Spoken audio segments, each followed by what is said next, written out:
We're discussing it. We're discussing all the people that are going to be involved and things like that. And, it's a matter of Cody in that ring, and us doing the little promos like Taz had one, I had one, and getting these people invested in a 10 lashes on television across my brother's back.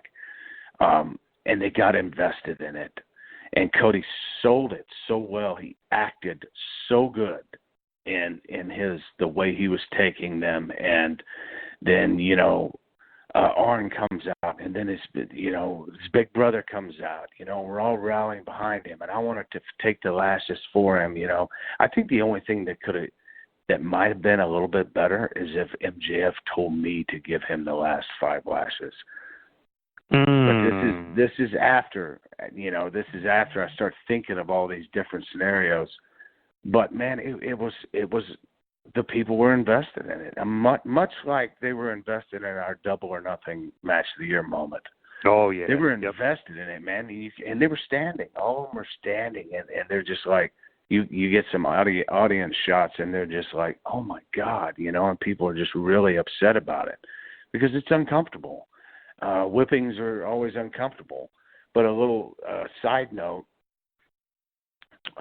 like you were saying, it did so well on TV, and it was really cool. It was really cool being out there, looking in my brother's eyes, and us bringing the people along for this, for this ride with us.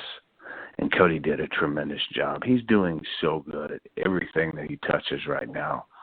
And he really has come into his own. He's got his own pair of boots, man, and he's taken the world by storm. And I'm very proud of him. Glad to be here. It's an honor, and it's still fun. It's passionate. I help out the kids. I have training sessions with the ladies every single Wednesday before everybody gets there, and I teach these kids how to tell promos. I teach these kids promo classes, and I'm right there when they need something, and they're having a hard time with a promo. And I'll give them some advice on how to say this and how to say that. And you can see it in them because they want to learn so much. They're so passionate about it. And then they take what I say and they make it their own. And then you can start seeing their character come out a little bit. And they feel much better about it when that promo is over.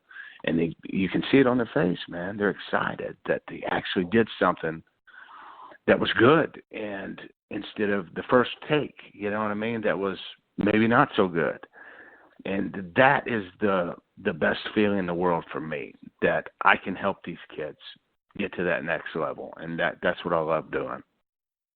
A lot of people don't realize that not a lot of them don't have TV experience. So, I mean, that's a huge thing. And a guy like you, slowly but surely teaching them the ways and teaching the ropes, why they are winning the war pretty much over NXT over every week. It's still a learning process, right? I mean, they still have to learn how to be on TV and everything else because Cody and Jericho know and Jon Moxley, but not a lot of the other guys.